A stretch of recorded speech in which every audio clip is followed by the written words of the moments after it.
চলছে লেবুগুলো আজকে এই যে লেবুগুলো এটা হচ্ছে আটানা।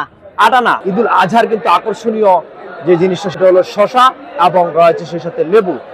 দর্শক, শশার পরে যে জিনিসটা ঈদুল আজহার মধ্যে আকর্ষণীয় বা গুরুত্বপূর্ণ বিষয় সেটা হলো লেবু।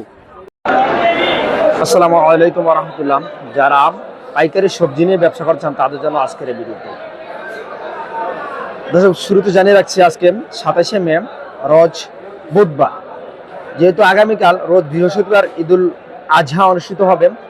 এই আজহার দিনে কিন্তু লেবু এবং শশা কিন্তু ব্যাপক চাহিদা থাকবে, যার কারণে কিন্তু আড়তদাররা কিন্তু আমরা দেখতে পাচ্ছি হিউজ পরিমাণ শশার কিন্তু যোগান রেখেছেন বাজারের মধ্যে। ইনশাআল্লাহ আমরা জানবো এই শশাগুলো কোন জায়গা থেকে আনা হয়েছে এবং কত টাকা কেজিতে বিক্রি হচ্ছে।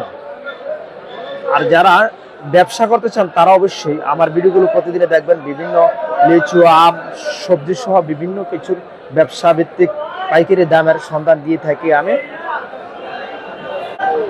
আমরা দেখতে পাচ্ছেন যে কিছু লোক কিন্তু বাছাই করে তাদের পছন্দের শশাগুলো নিচ্ছে। আমরা দেখতে পাচ্ছি বাছাই করে নেওয়ার সুযোগ কিন্তু রয়েছে মালিক ভরসা বাণিজ্যালয়। এটি কিন্তু রয়েছে ফরিদগঞ্জ বাণিজ্যালয়, কিন্তু একসাথে কিন্তু দুটি আরো কিন্তু রয়েছে হিউজ পরিমাণ শশা, এছাড়াও কিন্তু আরো করে রয়েছে শশার হিউজ সমার। আপনি আপনার পছন্দের শশাটি বাছাই করে নিতে পারেন। আমরা দেখতে পাচ্ছি যে যারা ছোট পাইকার আছেন তারা কিন্তু বাছাই করে নিচ্ছেন তাদের পছন্দের শশাগুলো।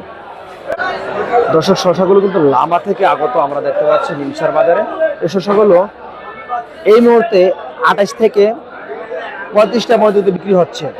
সময়ের ব্যবধানে কিন্তু দাম অনেকটা কমে যাবে আশা করছি, বা বেড়েও যেতে পারে। যদি মালের চাহিদা বেড়ে যায় তাহলে কিন্তু দাম বেড়ে যাবে, যদি মালের চাহিদা কমে যায় তাহলে কিন্তু দাম কমে যাবে। কারণ এই ঈদুল আজহার কিন্তু আকর্ষণীয় যে জিনিসটা সেটা হলো শশা এবং রয়েছে সেই সাথে লেবু। ইনশাআল্লাহ আমরা লেবুর দামটা আপনাদের জানানোর চেষ্টা করবো, সেই সাথে আমরা জানাবো ইনশাআল্লাহ বিভিন্ন সবজির পাইকারি দাম নিয়ে।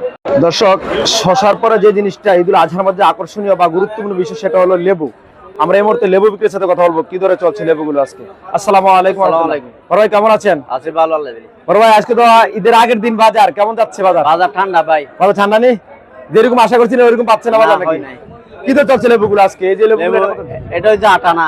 আটানা মাত্র 50 পয়সা। আর আপনার সামনে দেখতে 2 টাকা। হ্যাঁ 2 টাকা। 2 টাকা। আর এটা 1.5 টাকা। 1.5 টাকা। আসলে কি আসলে যেরকম আশা করছিল বিক্রেতারা, আসলে আজকে বাজারে একটু লেবুর চাহিদা থাকবে বেশি, কিন্তু না, আসলে তেমন কোনো চাহিদা দেখতে পাচ্ছি না আমরা। অন্যদিনের তুলনায় আজকে দাম কমে মনে হচ্ছে। বেশি কম। অন্যদিন যেটা ছিল মনে করো 2 টাকা, এটা আজকে 50 পয়সা বাজারে প্রচুর লেবু বাজারে। কারণ সবাই এই লেবু ব্যবসা ভালো হবে বিধায় কিন্তু অনেক কিন্তু লেবু বাজারে ভালো যোগান দিয়েছে। লেবু এবং শশা কিন্তু ভালো যোগান দিচ্ছে বাজারে, কোনোটার দাম কিন্তু নাই তেমন একটা, একদম সস্তা। একদম সস্তা হচ্ছে বাজার। আমরা দেখতে পাচ্ছি আসলে লেবু বাজার যেমনটা আমরা আশা করছেন, মনে করছেন যে আসলে লেবু বাজার আগুন হবে, আসলে না। লেবু বাজার একদম পানির মতো হয়ে গেছে, আগুন একবারে ঠান্ডা হয়ে পানি হয়ে গেছে, ঠান্ডা হয়ে গেছে, পানির আরো বেশি ঠান্ডা, বরফ বরফ। লেবু বাজার কিন্তু এবার বরফ হয়ে গেছে, আপনার টেনশন করে নিচ্ছে না। লেবু সর্বোচ্চ যেটা আপনারা দেখতে পাচ্ছি, যেটা 5 টাকা বিক্রি হচ্ছে, সেটা আজকে 2 টাকা দরে বিক্রি হচ্ছে কিন্তু আপনাদের নাকি ভাই? 2 টাকা। গতদিনে 5 টাকা বিক্রি ছিল না, আজকে কিন্তু 2 টাকা দরে বিক্রি হচ্ছে। যাক আলহামদুলিল্লাহ, যারা লেবু নেবেন তারা আসতে পারেন নিমসার বাজারে। আর বড় ভাই কিন্তু থাকতে প্রতিদিনই কিন্তু আপনার সাথে নিমসার লতি বাজারের সংলগ্ন কিন্তু পশ্চিম পাশে আসলে কিন্তু বড় ভাইকে পেয়ে যাবেন ইনশাআল্লাহ। অত্যন্ত সাশ্রয়ী মূল্যে কিন্তু লেবু কিনতে পারেন ভাইয়ের থেকে। ধন্যবাদ ভাইয়া, আসসালামু আলাইকুম। দর্শক, দেখতে পাচ্ছেন এটা কিন্তু লেবু কিন্তু বস্তাবন্ধ কিন্তু স্টকে রাখা আছে, এগুলো সবগুলো কিন্তু লেবু আমরা দেখতে পাচ্ছি। আসলে লেবুর কিন্তু দাম নাই, পানির চেয়ে আরো কম দাম কিন্তু চলছে লেবু আমরা দেখতে পাচ্ছি নিমসার বাজারে।